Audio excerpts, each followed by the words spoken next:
Kapamilya, Rod Mercado po ng Financial Rescue.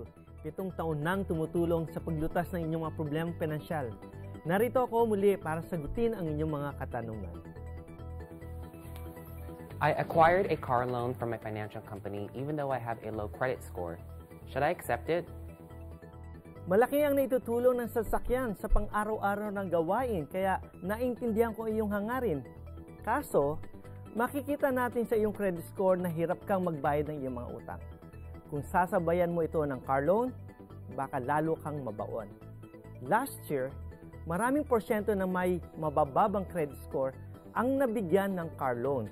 Pero marami rin sa kanila ang nagkaroon ng delinquent accounts.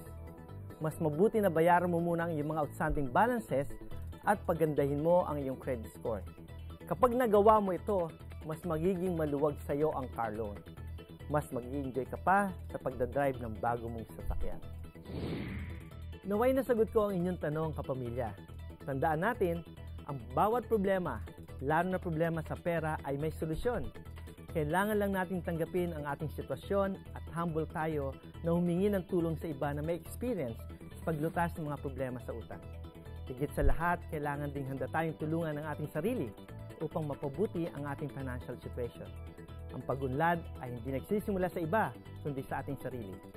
May mga paraan lang na dapat nating tuklasin, alamin, at intindihin para sa ikabubuti na ating sarili at pamilya. Kung kailangan nyo ng tulong sa paglutas ng problema, tumawag lang po sa aming hotline. Makikita ninyo sa inyong TV screen. O bisitahin ang aming website at makipag-chat sa aming mga certified debt consultants. Handa po kaming tumulong sa inyo. In behalf of Financial Rescue's debt consultants and staff, ako po si Rod Mercado, nagpapasalamat sa inyong pagtangkilik sa aming programa at sa pagtitiwala sa serbisyong aming ibinigay sa ating kapwa Pilipino. Maraming salamat and we hope you get the financial blessings that you and your family deserve.